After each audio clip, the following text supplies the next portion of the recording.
말씀은 말씀이 육신이 되어라고 하는 말씀으로 제목의 말씀으로 은혜를 받겠습니다. 빛의 축제를 즐기는 시대를 우리는 살고 있습니다. 그래서 각가지 어떠한 축제를 할지라도 그 축제 속에 빛이 빠지면 요즘에는 축제가 되지 않을 만큼 그런 시대 속에 살고 있습니다. 화려한 조명, 환상적이지요. 축포를 쏘아 올리면 하늘에서 퍼지는 불빛이 우리의 마음을 뻥 뚫리게 하기도 하고요. 입이 쩍 벌어지게 하는 그러한 불꽃을 우리가 많이 보기도 합니다. 성탄절은 이러한 불꽃의 문화가 발전하기 이전부터 늘 불빛이 있었습니다. 그래서 아마도 불의 축제의 가장 근본이 성탄절이 아닐까 생각을 해보기도 합니다.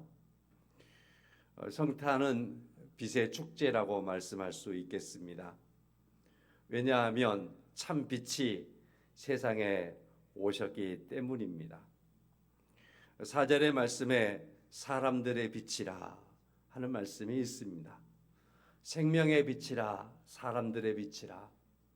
하나님께서 이 땅에 빛으로 오셨습니다.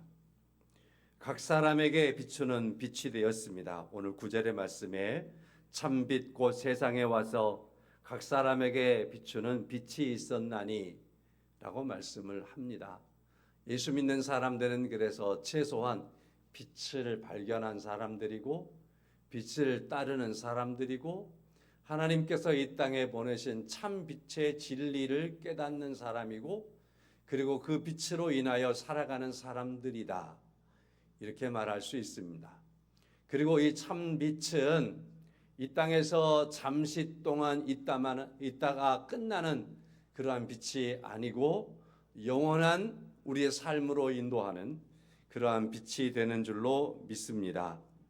그리고 이 빛은 나와 더불어 각 사람에게 모든 사람에게 비추는 빛으로 하나님께서 우리에게 다가오심이 바로 빛, 우리 주님께서 오심이라고 말씀할 수 있겠습니다. 오늘 본문의 말씀을 통해서 말씀이 육신이 되어 라고 하는 제목으로 몇 가지 말씀을 정리해 보도록 하겠습니다.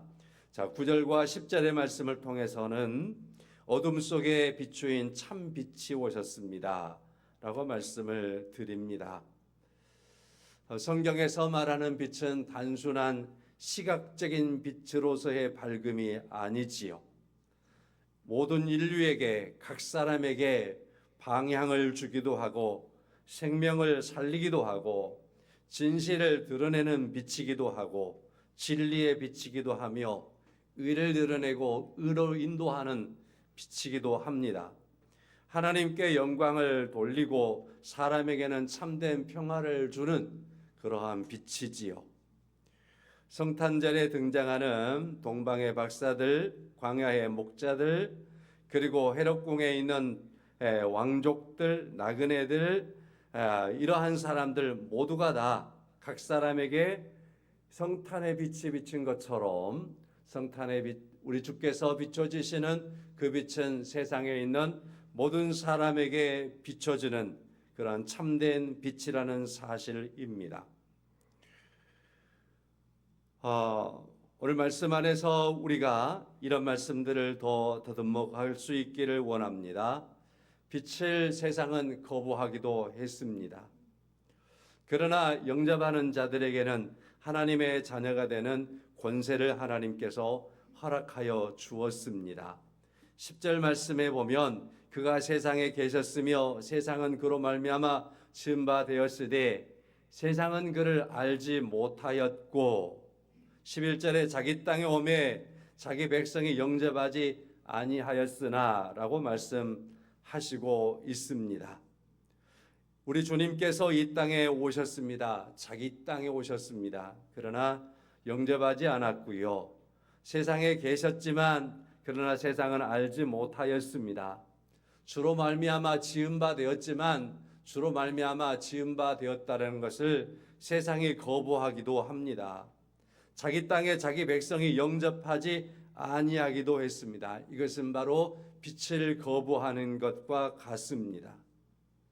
성도 여러분, 이와 같이 주님을 거부하고 있는 그러한 세상 속에 우리 주님께서 오셨습니다. 오심으로 말미암아서 우리에게 함께 하시고 우리를 주장하시고 우리로 하여금 하나님의 자녀로 서도록 하시는 은혜를 베풀어 주었습니다. 오늘 우리에게 주어지는 중요한 질문입니다. 성탄절의 현대의 질문입니다. 나는 예수님을 정말로 영접했는가라고 하는 것입니다. 아니면은 교회 문화와 절기만을 받아들이고 있는가라는 것입니다. 만약에 교회 문화와 절기만을 받아들인다고 하면 우리 주님께서 참 빛으로 오신 그러한 사실들을 모르고 있다, 거부하고 있다, 이렇게 말할 수밖에 없을 것입니다. 예수님께서는 우리의 삶 속에서 우리의 모든 것들 안에서 질문하십니다. 곧 우리 주님께서 누구이신가라는 것입니다. 요한복음 1장 10절 말씀에 그가 세상에 계셨음에 세상은 그로 말미암아 지은 바 되었으되 세상이 그를 알지 못하고, 우리에게 계속해서 성탄절에 질문합니다. 주를 아는가? 라는 것입니다. 그리스도 안에 서 있는가? 라는 것입니다. 우리 주님께서 자기 땅에 오셨는데 주님을 자기 백성으로서 영접하였는가? 라고 하는 사실입니다. 12절부터 13절의 말씀은 이렇게 말씀을 하고 있습니다. 이는 혈통으로나 육정으로나 사람의 뜻으로 나지 아니하고 오직 하나님께로부터 난 자들이니라. 말씀이 육신이 되어 우리 가운데 거하심에 우리가 그의 영광을 보니 아버지의 독생자의 영광이요 은혜와 진리가 충만하더라. 이렇게 말씀을 하고 있습니다. 하나님께서 우리에게 그의 아들을 보내셨으며 우리에게 말씀합니다. 영접하는 자, 예수 그리스도께서 이 땅에 오심에 대하여 영접하는 자, 곧 그 이름을 믿는 자들에게는 하나님의 자녀가 되는 권세를 주셨다라고 말씀을 하시고 있습니다. 성탄절 즈음하고 있습니다. 오늘 우리가 예수 그리스도를 영접하는 자로서 이 성탄절을 참되게 맞이하고 있습니까? 라는 사실입니다. 영접하는 자, 그 이름을 믿는 자들에게는 하나님의 자녀가 되는 권세를 주셨다라고 우리에게 말씀을 하고 있습니다. 오늘 12절의 말씀이지요. 영접하는 자 앞에요 그러나 라고 하는 말씀을 붙일 수 있습니다. 그래서 그러나 영접하는 자 곧 그 이름을 믿는 자들에게는 하나님의 자녀가 되는 권세를 주셨으니 라고 말씀하지요. 그러나라고 하는 이 말씀이 있기 위해서는 그 앞에 5절, 10절, 11절의 말씀에 영접하지 아니하는 자들도 있었다라는 사실을 우리에게 말씀을 하고 있습니다. 성탄절을 참되게 진실되게 맞이하는 사람들은 영접하는 자들입니다. 영접하는 자들에게는 하나님의 자녀가 되는 권세를 주셨습니다 라고 말씀을 하지요. 오늘 또 여러분과 저에게 영접하는 자로서 하나님을 아버지라고 고백하고 하나님의 자녀된 것을 알며 하나님의 자녀로 살아가는 은혜가 우리에게 있음을 믿습니다. 성탄절에 성도 여러분, 내가 하나님의 자녀입니다. 하나님께서 나를 이 땅에 보내셔서 하나님의 자녀를 삼으셨습니다. 나는 그 안에 있습니다라고 하는 중요한 사실들을 고백하며 하나님의 은혜 가운데 있기를 주의 이름으로 간절히 축원합니다.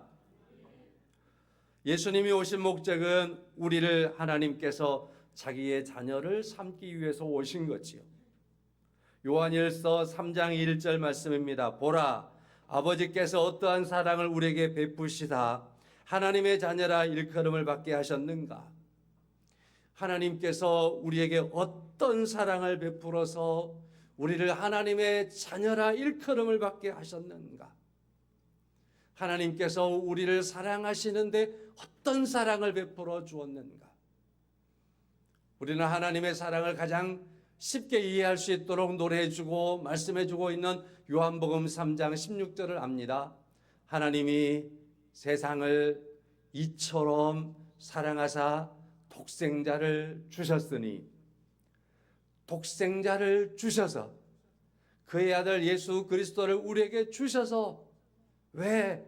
우리를 사랑하사 독생자를 우리에게 주셨으니 이는 저를 믿는 자마다 하나님의 자녀가 되게 하시려고, 우리를 하나님의 자녀가 되게 하시려고 하나님께서 예수 그리스도를 이 땅에 보내셨다라고 말씀을 하시고 있습니다. 하나님의 어떠한 사랑으로 우리는 하나님의 자녀가 됐습니다. 그것은 바로 독생자 아들 예수 그리스도를 이 땅에 보내심으로 하나님의 자녀가 되었습니다. 그 다음에 말씀입니다.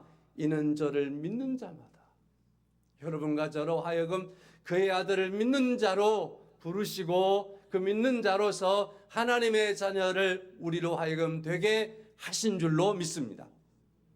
성도 여러분, 너무나 평범하고요, 너무나 사실적이고요, 그리고 교회 안에서 우리 모두가 다 늘 고백하는 그러한 고백이지만은요, 그러나 이 성탄절 즈음에 여러분과 제가 다시 한번 깊이 새겨야 합니다. 우리 주님께서 이 땅에 오신 목적은 하나님께서 우리를 사랑하셔서 하나님의 자녀로 삼으시려고 하신 것입니다.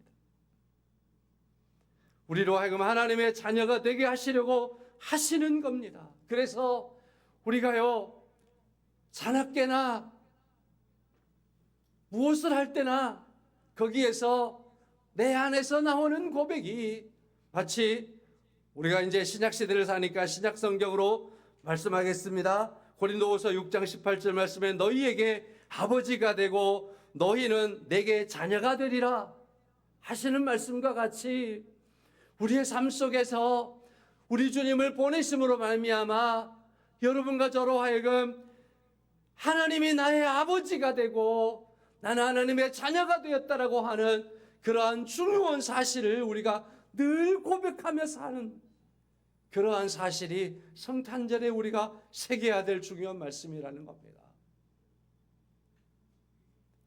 예수께서 이 땅에 오신 목적은 우리를 하나님의 자녀로 삼아주시기 위함이었습니다. 그러므로 우리는 하나님은 나의 아버지가 됐습니다. 나는 하나님의 자녀가 됐습니다.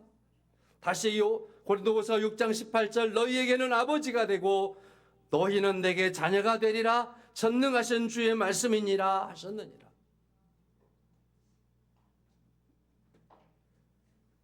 성도 여러분, 로마서 8장 15절은 이렇게 말합니다. 양자의 영을 받았으므로 우리가 아빠 아버지라 부르짖느니라. 어색하지 않습니다. 거부가지 않습니다. 우리 안에 주의 영이 계심으로 말미암아서 우리가 하나님의 자녀가 되었고 이제는 주께서 이 땅에 오심으로 말미암아서 우리가 하나님의 자녀가 되었기 때문에 우리가 양자의 영을 받아서 우리가 고백합니다. 쉽게 고백합니다. 감사함으로 고백합니다. 은혜로 고백합니다. 그리고 늘 이것을 우리가 확신하며 살아갑니다. 아빠 아버지라 부르며. 성탄절을 진심으로 맞이할 수 있는 사람들은 누구일까요? 나를 하나님의 자녀로 삼아서 내가 하나님을 아버지라고 부르도록 하기 위해서 그의 아들을 보내신 그 은혜를 알고 하나님을 아빠, 나의 아버지, 하나님이 나의 아버지가 된 것을 고백하며 사는 바로 그 은혜가 성탄절에 여러분과 저에게 주어진 놀라운 은혜가 된 줄로 믿습니다. 성도 여러분, 말씀이 육신이 되어 우리 가운데 거하심에 14절 말씀, 말씀이 육신이 되어 우리 가운데 거하심에, 성탄절의 절정이지 않습니까? 성탄절은 하나님이 우리 가운데 들어오신 사건입니다. 하나님이 우리에게 오신 사건입니다. 하나님이 나와 분리된 것이 아니라 하나님께서 내 안에 들어오신 사건입니다. 하나님께서 나의 모든 환경 속에 들어오신 사건입니다. 하나님께서 나의 모든 의식 구조 속에 들어오신 사건입니다. 하나님께서 나의 모든 가치관 속에 들어오신 사건입니다. 나의 인격 속에 하나님께서 들어오신 사건이 성탄절이라고 하는 이 사건입니다. 하나님께서 이 땅에 우리를 구원하신 구원하심에 대하여서 크라이막스입니다. 최고의 절정을 이루는 사건이 바로 성육신의 사건, 오늘 14절의 말씀입니다. 말씀이 육신이 되어 우리 가운데 거하심에. 성도 여러분, 다시 나는 혹시나 잃어버렸을지 모르지만 하나님은 우리 가운데 늘 들어와 거하시고 있습니다. 어느 곳에나 어느 생각 속에나 거기 하나님이 떠나지 아니하시고 거하시고 있습니다. 연약한 우리를 붙잡고 거하시고 계시고요, 우리를 도우시며 거하고 계시는 겁니다. 거하시다 라고 하는 이 말은요, 천막을 치다, 거처를 삼다, 함께 살다, 그런 의미를 담고 있는 말이 여기에서 거하심에라고 하는 말씀입니다. 이 거하심에라고 하는 말씀은 문법적으로 조금 더 구체화시켜서 이 말씀을 이해하면 하나님이 거처를 삼으셨다라고 하는 말씀으로 접근할 수 있습니다. 이스라엘 백성들이 광야를 지날 때에 하나님께서 구름으로 확 덮으십니다. 그냥 일반적으로 하늘에 있는 구름이 온 세상을 이렇게 덮었다라고 생각하지 마시고 이 구름을 이렇게 생각하시기 바랍니다. 이스라엘 백성들이 광야에 수천만의 사람들이 광야에 쭉 있는데 하나님께서 구름으로 그들 중에 딱 서시니까 구름 아래에 있는 모든 이들이 구름의 영향으로 그늘 속으로 쑥 들어갑니다. 그러면 그 구름 속에 모든 이스라엘 백성들이 다 들어가 있는 거예요. 저 어렸을 때 보면은 우리 엄마 아버지가요, 그 암탉으로 닭을 부어야 하더라고요. 자, 그래서 병아리들을 이렇게 계속 끌고 다니는 걸 보았던 기억이 있어요.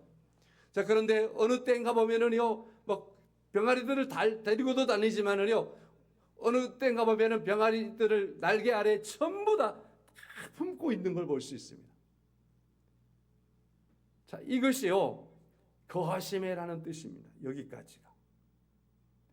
하나님께서 그의 아들 이 땅에 보내심은 하나님의 품 안에 모든 백성들을 다 집어넣어서요, 거하게 하도록. 그래서요, 하늘을 나는 독수리에게 물려가지 않도록, 병아리가요, 엄마 품 안에요, 다 보호받을 수 있도록 하기 위한 것입니다. 이것이 바로 하나님께서 우리 안에 거하심입니다. 자기 백성들을 이처럼 거하시는데 하나님께서 이스라엘 백성들을 광야를 지나게 할 때에 거기에 장막을 치셔서 하나님의 장막으로 이스라엘 백성들을 다 거하게 하셨던 그 사건을 생각하게 하는 겁니다.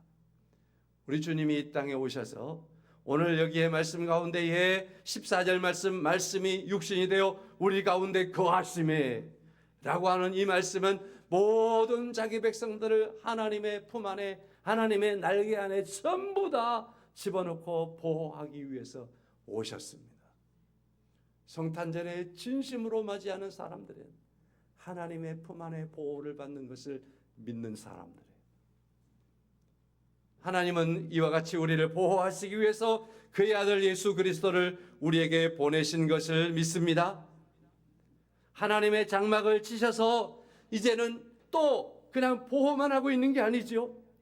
그 다음에 그 날개 아래에 있는 병아리들에게는요, 엄마의 날갯깃 안에 있는 모든 기운들이 병아리들에게 다 가는 것과 같이 하나님께서 자기 백성들을 자기의 날개 아래 두시고 하나님이 자기의 따뜻한 하나님의 은혜를, 하나님의 자기의 영광을, 하나님의 은혜를 그 품 안에 전부 다 임하게 하는 겁니다. 이게 바로 주께서 이 땅에 오심으로 우리를 그 안에 거하게 하심인 거죠. 주님이 이 땅에 오심은 그래서 한 사람도 실어버리지 아니하시고 모든 하나님의 백성들을 하나님의 은혜 안에 거하게 하실 뿐만 아니라 하나님의 그 영광으로 그들을 채우시고 그 영광에 이르도록 하시기 위해서 하나님께서 그의 아들을 이 땅에 보내신 줄로 믿습니다. 이게 바로 성탄절 즈음에 여러분과 제가 묵상해야 할 중요한 말씀이에요. 하나님의 은혜 아래 우리를 거하게 하시려고 보호하심과 하나님의 영광으로 가득 차 살아가도록 하게 하시려고 하나님께서 그의 아들 독생자 아들 예수 그리스도를 우리에게 보내신 줄로 믿습니다. 그래서 다시 말씀을 9절로 가는 거예요. 참빛 곧 세상에 와서 각 사람에게 비추는 빛이 있었나니. 이와 같이 14절에 우리 가운데 거하심에라고 하시는 이 거하심의 은혜가 하나님의 참빛 세상의 빛으로 각 사람에게 모든 사람에게 비추는 빛으로 오셨다라고 말씀을 하시고 있는 겁니다. 여러분과 제가 그 각 사람에게 속하여 있는 줄로 믿습니다. 성도 여러분, 여기서 이제 우리가 묵상을 좀 해야 합니다. 그건 이런 묵상들입니다. 나를 하나님께서 각 사람 되게 하셔서 하나님의 은혜의 날개 아래 두시려고 주께서 오셨습니다. 나를 하나님께서 이와 같이 기쁘게 여기셔서 하나님의 그 날개 아래 두시려고 이 땅에 오셨습니다. 이렇게만 생각하고 끝나면 이건 이기적인 그리스도인 될 수 있습니다. 말씀을 조금 더 확장하는 겁니다. 나를 슬프게 하는 그 사람에게도 주께서 오셔서 그로 하여금 기쁘게 하려고 주께서 오셨습니다. 또 더 나아가서요 생각합니다. 나를 슬프게 하는 그 사람도 내 마음을 아프게 하고 있는 그 사람도 바로 그에게 예수 그리스도께서 오셔서 그로 하여금 주의 사랑 안에 두고 주의 은혜 안에 거하고 주의 위로하심에 두어서 그가 위로함을 받게 하고 그가 상처에서 헤어나게 하고 주의 사랑 안에 두도록 하기 위해서 주께서 오셨습니다. 내 골머리를 아프게 하고 내게 고통을 주는 그 사람까지라도 주께서 그 각 사람을 주의 품에 두셔서 그로 하여금 주 안에 거하게 하고 주의 영광 안에 서게 하고 주의 은혜를 깨닫게 하고 그의 모든 성품들을 회복하기 위해서 주께서 오셨습니다. 하나님의 말씀을 마치 입으로 떠먹여 주듯이 말씀을 조금 더 가깝게 가봅시다. 내 자녀가 나를 슬프게 하고 아프게 할지라도 주께서 이 땅에 오셔서 내 딸을 위해서 내 아들을 위해서 아직 내가 평생에 기도의 제목을 갖고 있는 그 사랑하는 사람이 주께 돌아오지 않아서 너무 내가 마음에 슬픈데 그 사람을 위해서 주께서 오셨습니다. 그래서 그로 하여금 주 앞에 서도록 하기 위해서 각 사람이 주님 앞에 서서 주의 은혜를 알고 주의 사랑을 알고 주의 놀라우신 은혜 가운데 서도록 하기 위해서 성탄절은 그래서 제가요 성탄절 다가오면 우리 교회가 추리는 화려하게 않는 교회여서 뭐 하긴 하지만 이 추리가 이랬으면 좋겠다라는 생각을 많이 했어요. 12월 달 들어오면서. 뭐냐면 길가에 가는 사람들이 추리를 보면서 주님을 보았으면 좋겠다. 우리 안에 있는 사람들은 이 정도면 충분하니까 밖에 있는 사람들이 추리를 보면서 그 사람들이 주님께서 나를 위해서 오셨다. 슬픔을 가지고 가는 그 누군가가 나를 위해서 오신 주님을 만났으면 좋겠다. 그런 생각을 하게 됐습니다. 그래서 밖에 추리도 현관의 추리도 간단하지만 주일날은 제가 안쪽에 넣어놨거든요. 저녁에는 바깥쪽에 떠나뒀습니다. 밖에 속에서 사람들이 다 보라고. 그래야 되겠다 싶었습니다. 사랑하는 성도 여러분, 말씀을 정리하며 마치겠습니다. 우리 주께서 이 땅에 오심은 각 사람에게 은혜를 베푸시려고 오셨습니다. 각 사람을 구원하시고 각 사람을 위로하시고 각 사람을 주 안에 세우고자 오셨습니다. 그러므로 주께서 말씀이 육신이 되어 우리 가운데 거하신 중요한 사실들을 기억하면서 이번 성탄절의 말씀을 마치겠습니다. 성도 여러분, 우리에게 비추신 주님, 각 사람에게 비추신 주님, 말씀이 육신이 되어 우리 가운데 거하신 그 주님으로 인하여서 하나님의 영광을 위해서 서는 복된 성탄절을 주 안에서 이루어갈 수 있기를 예수님의 이름으로 간절히 축원합니다. 제가 설교를 마치는 두 줄이 이렇습니다. 하나님이 임재하였음은 하나님의 영광이 예루살렘 성전에 충만한 것과 같이 우리의 삶에 하나님의 영광이 충만함으로 임하셨습니다. 믿으십니까? 제가 읽는 걸 잘못 읽었나? 다시 읽어드릴게요. 아멘으로 답하십시오. 하나님이 임재하였음은 하나님의 영광이 예루살렘 성전의 충만함과 같이 우리의 삶에 하나님의 영광의 충만함으로 임하셨습니다. 아멘. 이번 성탄절에 하나님의 영광이 온 세상에 충만하기를 축원합니다. 찬송하지요.